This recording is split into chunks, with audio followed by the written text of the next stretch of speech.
Good morning, everyone. Welcome to the Lasham Daily Briefing for Monday, the 14th of July, 2025. So we're starting here with the synoptic from yesterday at lunchtime.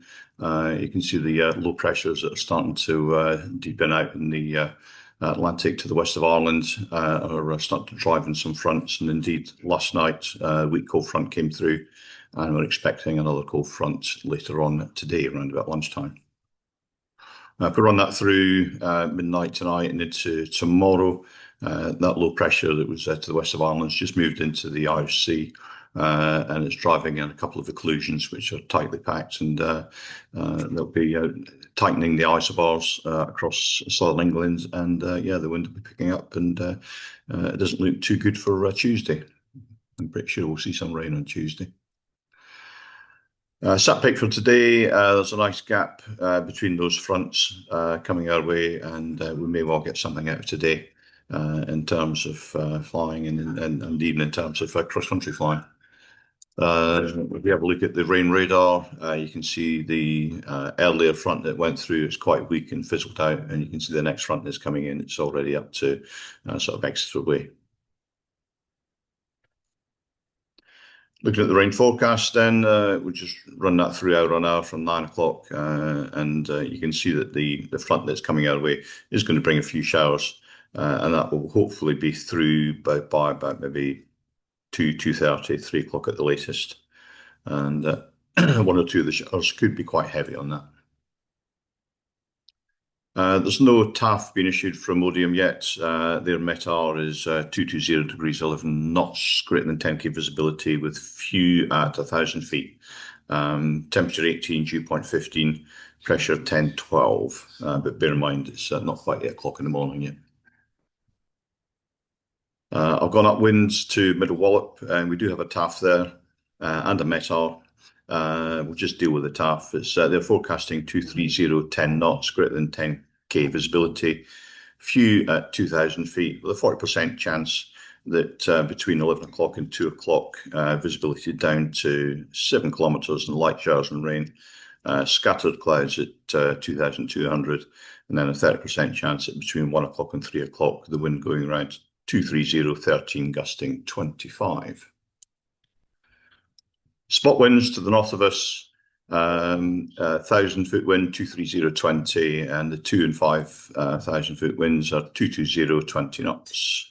To the south of us, the 1,000 and 2,000-foot winds, 250, 25 knots, and the 5,000-foot wind, 230, 30 knots. Windy is suggesting that 10 o'clock in the morning, we've got 11 knots southwesterly, and that doesn't really change much throughout the day. There's 5 o'clock in the afternoon, 13 knots southwesterly.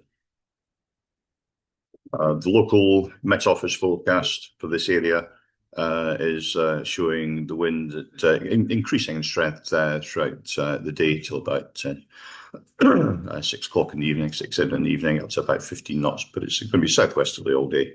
However, it is going to be gusting sort of 25 to 30 knots in the morning, and up to about maybe 30 knots in the afternoon. So we'll just keep an eye on that. GFS temperature-wise, they're forecasting about 24, 25 centigrade, a bit cooler than yesterday, and the dew point being down at about 11 degrees centigrade. So the split's not quite as good as it has been the last few days. Sky sight potential flight distance is dramatically reduced from yesterday and the day before. The best sort of areas are going to be to the south and west, but there's a lot of airspace down that way. Looking at the cross section then, from sky sight, they're suggesting there's going to be a bit of low cloud to begin with, cumulus throughout the day, a bit of upper cloud in the middle of the day, and cloud base going up slowly with thermals strengthening, starting at about maybe 3 knots, going up to at best 5 knots in the middle of the afternoon, and climbs up to about maybe 4,000 to 5,000 feet. If you're lucky, maybe up to 6. Top meteo, it's a similar picture.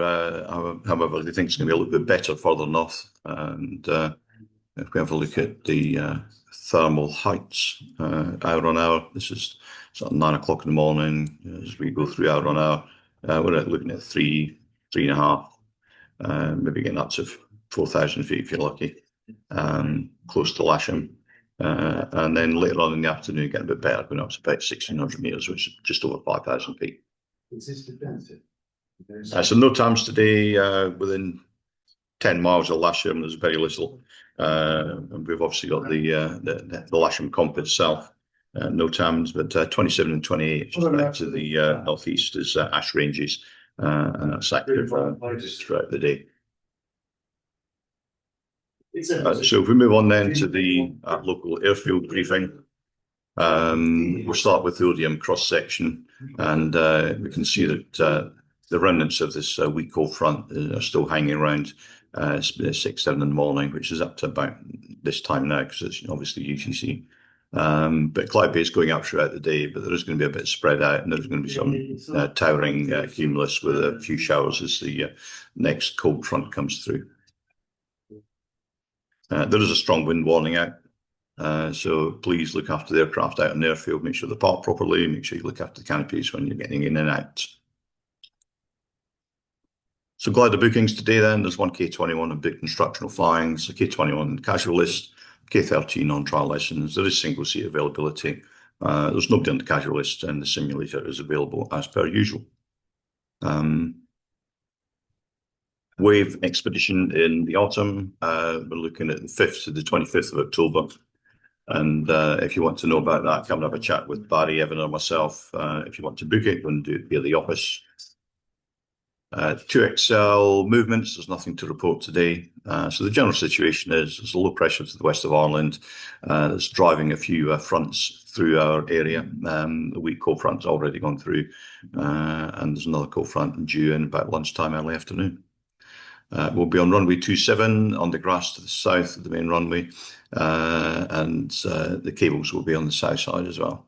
The competition grid's on 27. Any club glider that wants to go off the back of the grid, you're more than welcome to. Please leave room at the back of the grid for any competitors that wish to pull off the grid and go to the back. And please be ready when the cable and the tugs arrive. So here's the setup today. This red line to the south of the main runway is the dividing line between the competition side and the club side. All club flying will be done on the south of this line. So that's left-hand circuits onto 27 grass south. So the competition grid, as I say, going off the runway in the usual place. Anybody who wishes to go to the back. Any pedestrians that want to come round to the club flying side, please go all the way around the Perry track. Do not cross over the airfield. That's it from me today. Have a great day's flying. Please keep it safe, and I shall see you out there in a little while.